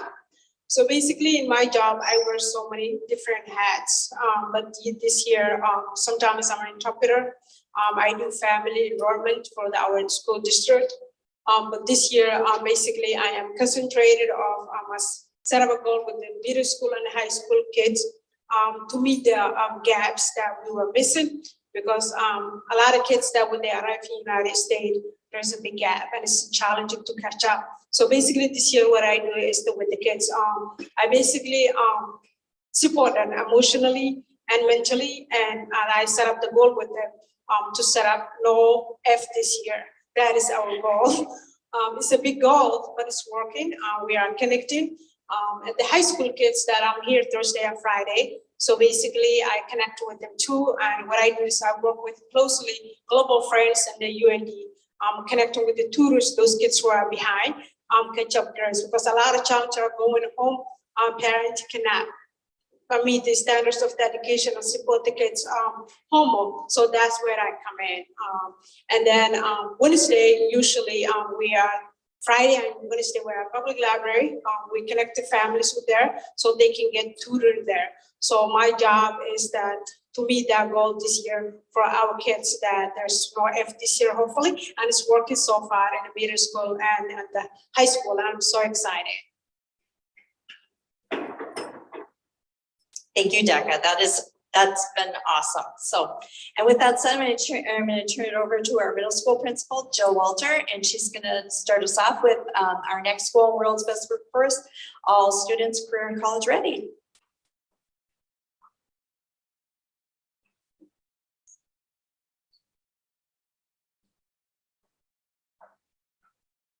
So a couple of, if I'm thinking of a word, and I think it was actually Diane that started me thinking about this, is that she used the word investment, right? When we're talking about the world's best workforce, When we're talking about the world's best workforce, we're talking about investment. We're talking about the time that we spend with our students, that's investment. When we're talking about, as Chad mentioned, building a strong and a thick foundation and getting there a little bit faster, we're talking about investment. When we talk about achievement gap with support from Soraya and Decca and Erica and the programming that they are doing, it is all a part of a bridge to the next piece. And so that kind of leads to Mr. Lohr and the middle school programming and the goal with World's Best Workforce to reduce failures. Because we know that if we have achievement gaps in the early ages, that if those are not worked on, if they're not invested in with school staff and the resources that we have, we see increases in failures with students. And we see ultimately that they aren't going to earn the credits that they need to graduate. We see that they aren't going to be able to achieve some of the goals that they have set up for themselves. And what we want to do is build success. And that starts from preschool and investing all the way through elementary, continuing into middle school, and then on into the high school as well too. So this is our fourth goal under the World's Best Workforce. All students are career and college ready. And the goal is to reduce all student failures by 3% at the end of the 21-22 school year. And I will tell you, we did not meet that goal. But I am going to tell you how we're going to get there. And that's the part that's important. That's the part that we need to do in order to invest in our students. So I'm going to share with you just some formal data. I'm going to share with you some informal observations. And then we're going to talk about what are those interventions and those supports that we're putting into place so that when we talk about this goal in the future, we can say not only did we invest in the right things, we do have a stronger foundation because the things that are going on in the elementary are going to build and bridge into what we do into the middle school and on to graduation. So let's take a look. And it's not so bad, by the way. So if we look at 2020 and 2021 data, that's over here. And if we look at 2021-22 class failures, this is 6th, 7th, and 8th grade over at our middle school. You can see our students, the totals that we have enrolled. In 2021, we had 450 students. And of those students across our 3 grade levels, 54 students failed one class. Some failed a couple more. An overall 12% failure rate. If we go to our next year, this is last year, 21-22, we have an increase in our student enrollment and we have a decrease in our failure rates for students. So our goal was 3%. We didn't quite hit the mark, but we got close and we're gonna get closer, okay? Now, when we look at data, we have probably some other questions to fill in. Like you might say, well, across 7th grade, here's the pattern that I'm seeing. In 8th grade, I wonder how they did in 7th grade. So we start to ask questions when we look at data and we can start to further analyze. But I think we can spend lots of time analyzing, but I think it's more important for us to think, what else is it that we can consider, right? Because grades are one mark. Other things we might start to question are another piece. So some observational data, and this isn't anything that I have anything concrete to share with you, but we've made some adjustments that I think are going to make some strong impacts for students. And you already heard, hey, we're going to do kindergarten through 5th grade. We want to make things common. We want to make things similar. When Jennifer was talking about our program with MTSS, these are systems that are built across the grade levels, across the spans. We need to make things as common language as possible for our staff and for our students. And so we did some adjustments with our student handbook and our policy and our plans. We looked at what the senior high did and we matched it because we said, if that is common and that is similar up there, and that's what they're going to work toward, then we're going to do that same thing in the middle school. And that's just one example. Our eligibility list, we have an academic one, which is grade focused. Our middle school has now also said, we aren't just looking at academics. We see you as a whole learner. We see you as a whole child. We're also going to look at how you show up as a student. And we call that our citizenship grade. And so you're going to hear me report more on that this year. But those are two pieces informally that when we look at our eligibility list and we look at how we pull that information and we match the same dates as our senior high, we have since the start of the school year seen less students on this list. And it's significant. And if I'm going back to last year, since last year, we've had a significant reduction. So if I'm talking about 2 pieces of paper, front and back, last year, that's what we looked at with our eligibility list. Students failing classes. And not just one class. Sometimes we had students failing 4 or 5 or 6. What we now have, instead of 2 pieces front and back, we now have one page front and back. That's significant. That's a big deal. So we're going to follow that data and we're going to look at that a little bit more because it makes me ask lots of questions. So here are some things that we are doing in school, in practice, and then also in policy. Okay, we have homework help in place. We have it in 6th grade in the morning. Students are pulled in to get help. Last year we started homework help, but we said it didn't work as well as we wanted to, so we're shifting and we're making adjustments. So we now have our homework help Monday through Thursday until 4:15. We added more time. We have 2 expert paraprofessionals who are seasoned in all of our academics. One of them is here, and are willing and able and ready to share with students. So we added more time and we made it more functional. We updated our retention policy. We updated our student handbook language. We now have a teacher review team that is looking at student failures and then making recommendations on next steps. So we're recommending or encouraging additional academics through the course of the summer. We're recommending and encouraging homework help. We're recommending and encouraging conferences for students and parents to attend. And last year, when we had students that either didn't show up to summer learning or didn't participate like we asked them to, we made and had conversations with the senior high to say, hey, this is a kid that we're worried about. And Mr. Lohr said, well, we're gonna put them right into flex time. We're gonna make this happen positively for them at the beginning of the school year. In place right now, we have an enrichment class that is a response to intervention. We know that we need to build some skills with our students, so we're using a program for targeting some students with their reading and their math skills. And we have some teachers who are taking the lead on that. We have a couple of 8th grade core skills classes, one that's language arts and one that is algebra, and we're focusing on building skills, still matching and meeting the standards that are expected by the state of Minnesota, but making it so that it's functional, making sure that it's a smaller class, and then also giving opportunities for students to practice practical work while with teachers who are highly qualified. We also have a level 3 special education program. We're using an individualized core content instruction. These are some students who have some challenges and that may have some higher social emotional needs, some maybe with mental health needs, and we're being strategic about their school day. And instead of having them in trouble in a regular class and not attending because of the choices that they're maybe not even able or aware of, we're having them in a specialized place where they are attending and they're being successful. We also have our citizenship grades, as I mentioned, and we also have parents that are able to come in for invite-only intervention conferences, and then we set up plans with the parents and then follow through in supporting the students in maybe some different ways. So these are some things that we are doing to be strategic, to support and to intervene with students so that we can build skills and then also make sure that we are avoiding those failures, because that's the goal. In additional interventions that we are working on, we have an SEL survey that we are focusing on and we're going to get more information about. We are tapping into the expertise of our school social worker and our school counselor, our high dosage tutoring that Erica and Decca are working through.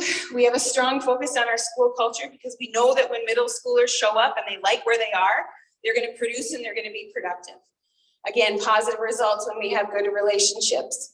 We have a culture club of teachers that are focused on making good choices for students. We will work on intrinsic motivation, and then we also have some partnerships with some community businesses and restaurants to support us with some extrinsic motivation too.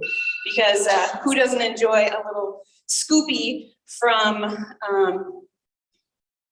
Culver's when you meet a reading goal, right? Frozen yogurt goes a long way. And then we're working on attendance too. So showing up and working hard and being in school certainly makes a difference when it comes to positive pieces with passing classes. Our staff, just like across the building, are doing common things. We're working on answering questions in our PLCs. What are we doing with our curriculum? What is guaranteed about it? Am I making sure that all of my students are able to know it and be able to do it?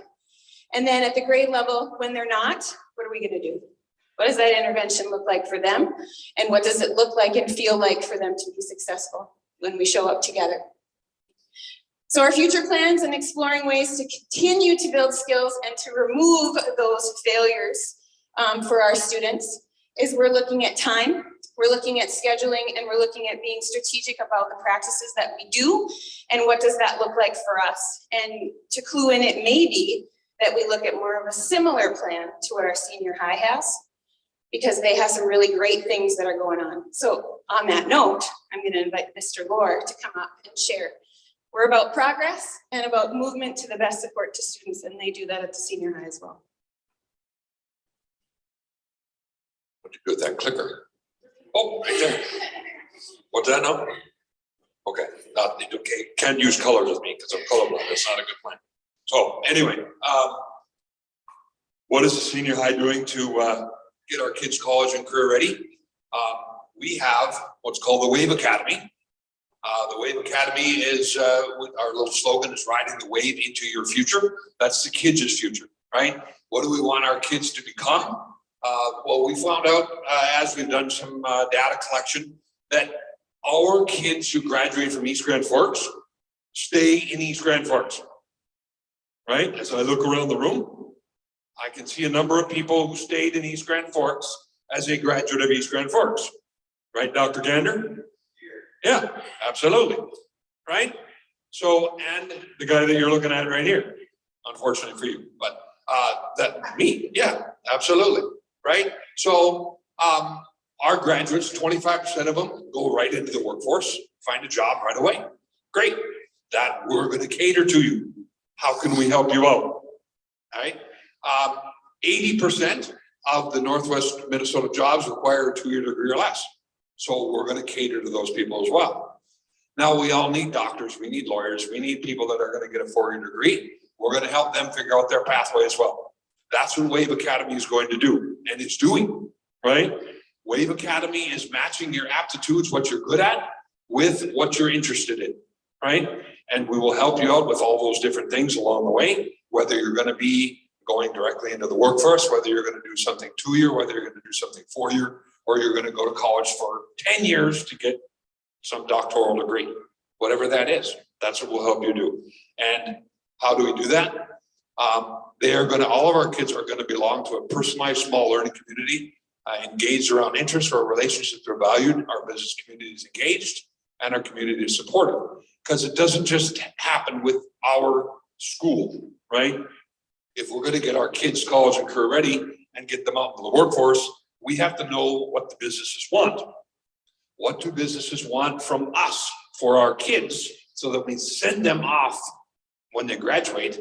What can they do to eliminate some training that might have to happen at some of the businesses in East Grand Forks area, wherever, right? Or what is it that they can do? What certifications can they hold? What sort of anything can they do prior to having a job at Zappos or at wherever, right? What can they do?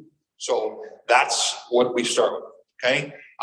So again, simply put, it's a pathway to careers, connecting students to real world experiences through school, community, and businesses, right?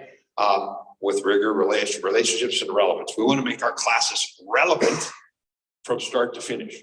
Every class that kids take is for a purpose in our high school. That's what it's for. We send them on pathways along the way. Do they take English classes? Yes, they do. Do they take math classes? Of course they do, right?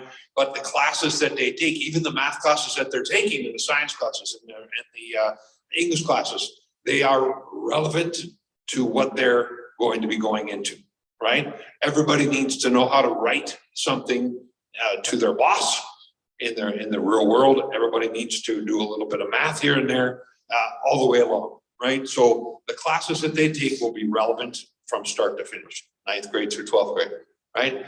And like it says, just going to have businesses as well. We need business support, and how can we do that?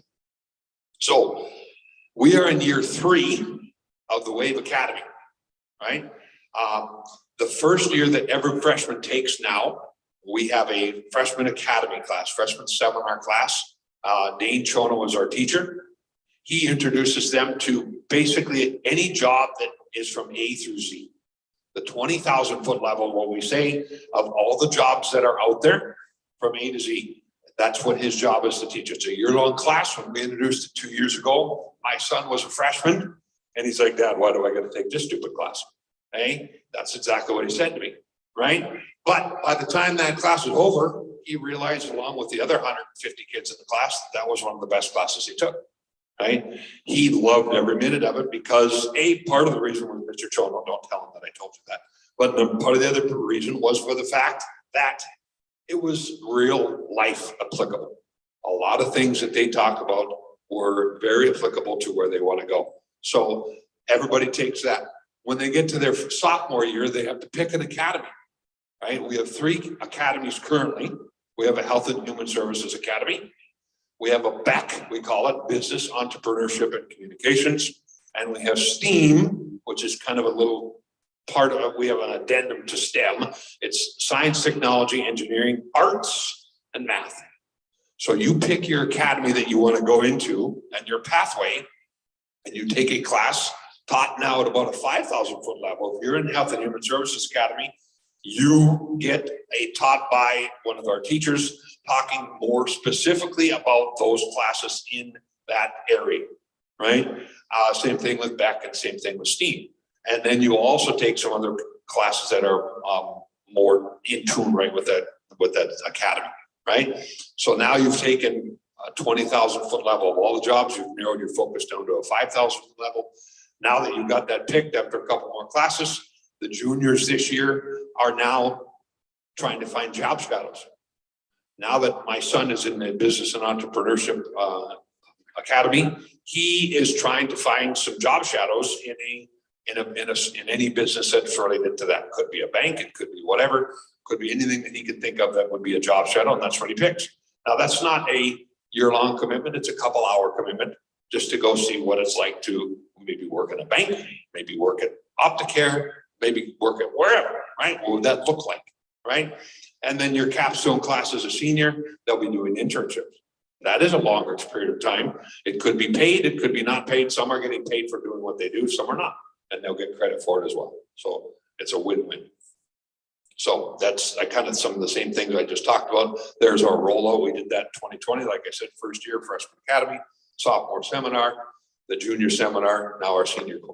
Now along the way again, a lot of people do PSEO stuff, post-secondary enrollment options, right? If you have had a son or daughter that's gone through, maybe it's currently in school, they can take college level classes through Northland, through wherever, but most of our kids go through Northland and receive a high school credit and a college credit for it. And that will cause them to not have to pay for it once they get into college, right? It's free for them. Your moms and dads pay for it through taxpayer dollars and things like that. But so we will obviously encourage kids who are in that pathway to, okay, I want to be a teacher. Well, okay, these are the classes you're going to want to take out at Northland to maybe eliminate some of those generals you're going to have to take as a freshman or sophomore in college. I want to be in the banking business or the finance business, same thing. I want to be in this business. I want to be in that business, whatever it is, right? I want to be an electrician. There are some classes that you can take out at Northland that would allow you to get some certifications in the electrician field, right? So all those different things that we're going to encourage them to do as far as post-secondary courses, national certifications, things like that. Okay, so bottom line, what does an East Grand Forks grad look like? Bullet number one, obviously they've earned their high school diploma, right? Number two, they have had some work-based experience, a service learning or a capstone project. They may have some skill certification and or college credits, depending on their pathway. And they now have a plan.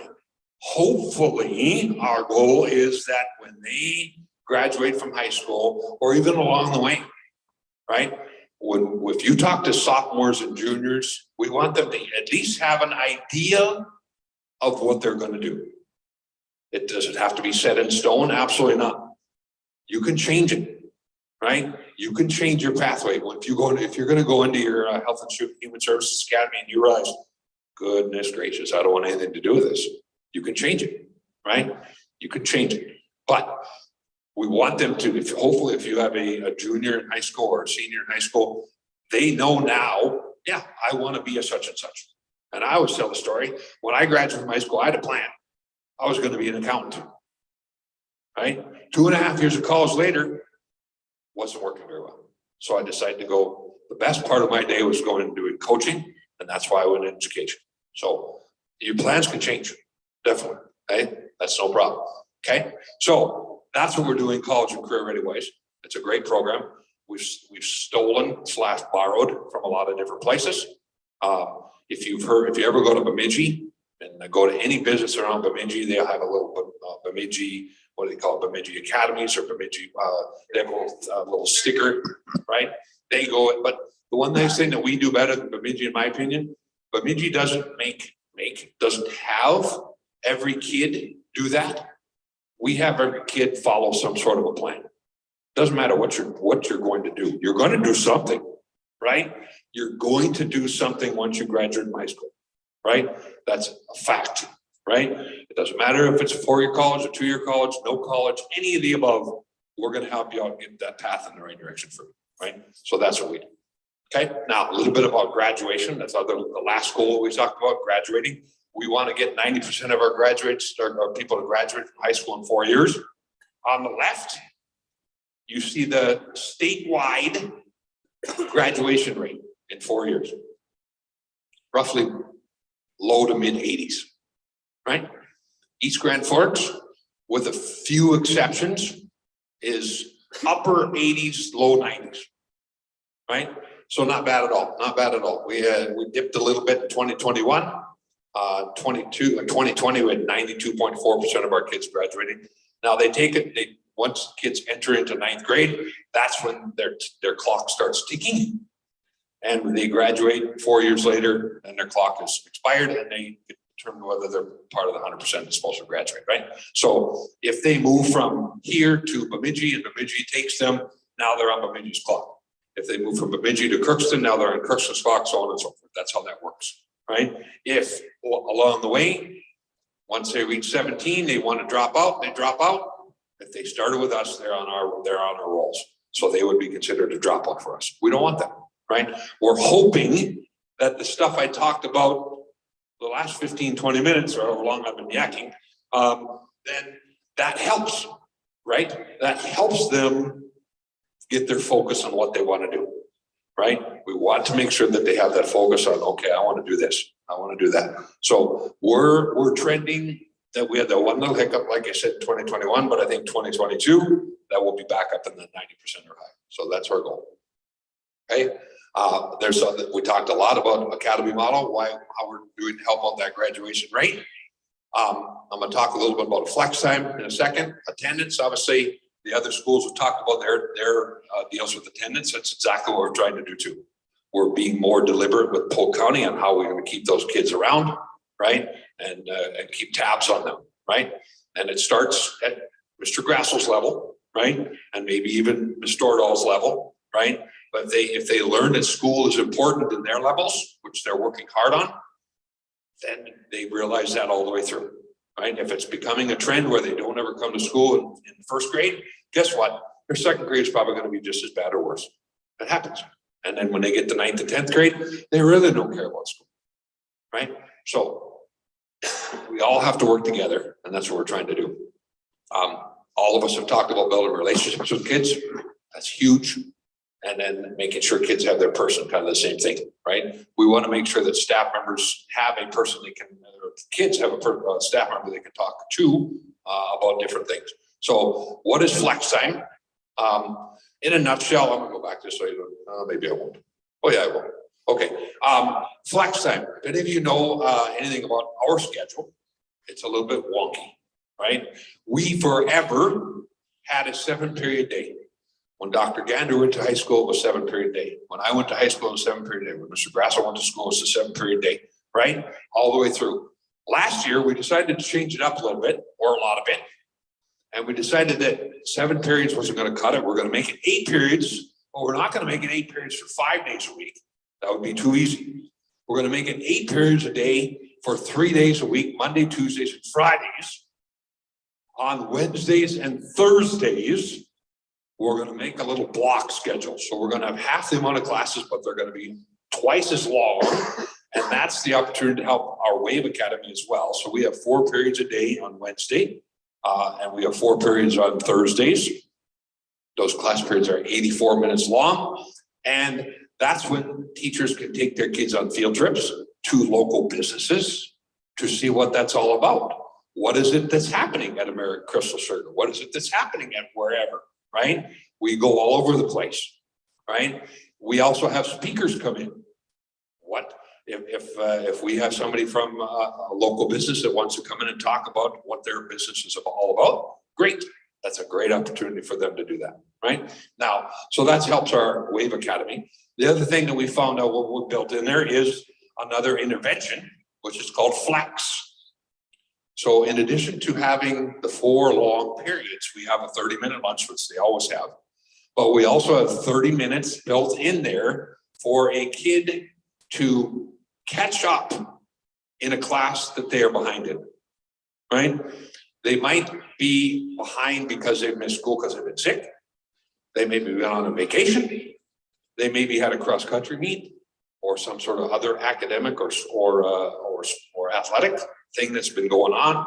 So teachers invite kids on their school app and say, we would like you to come, or we need you to come to science class because you're missing an assignment, because you're doing this, or you missed a test, or you need to make this up, or whatever it is, right? So that's when the teachers invite kids into Flex, and actually kids can invite themselves because they realize they're missing an assignment, or they're getting, they don't want to be in an eligibility list, so they want to do that. They want to get themselves into that class. So is it working?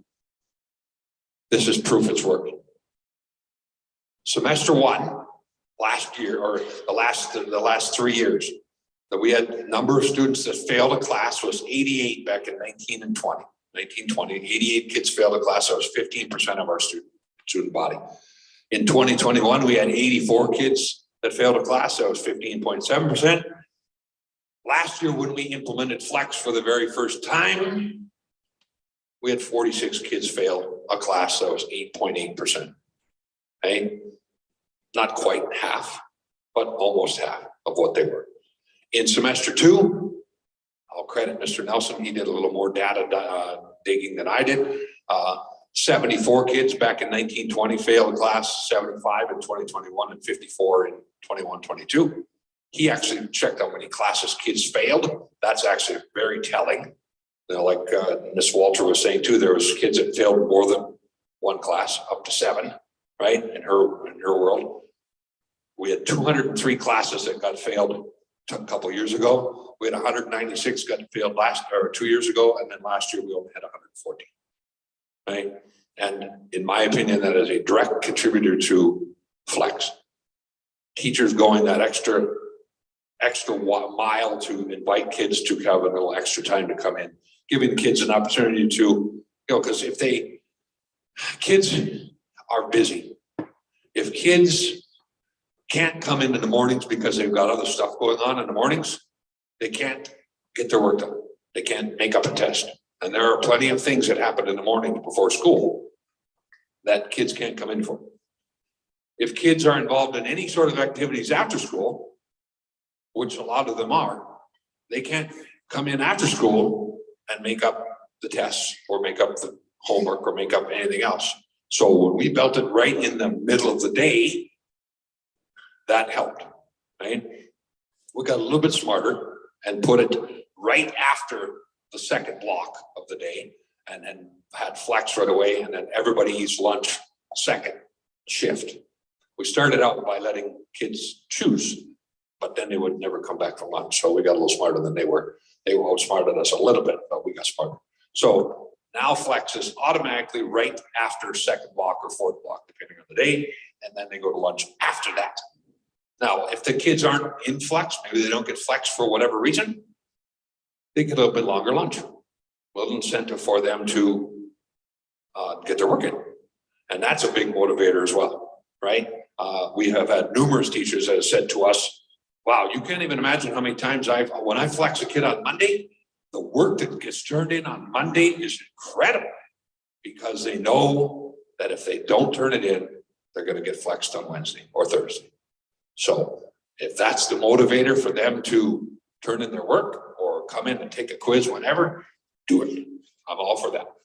Okay. So, all right. That's all I have. Saray, I know you want to talk a little bit more at the end here, but that's all I got. Mr. Lawrence, Thank you. Thank you, everybody, for listening. I hope you hear how we are all in. We are making changes, we are making adjustments, we're putting structures in place to help kids be successful. And we really do want your input, and we appreciate you being here. We appreciate your time. And any sheets that you do have, please pass down and we'll have somebody collect them. Thank you, thank you. Again, we are all in for your kids. We love them. Thanks for being here tonight.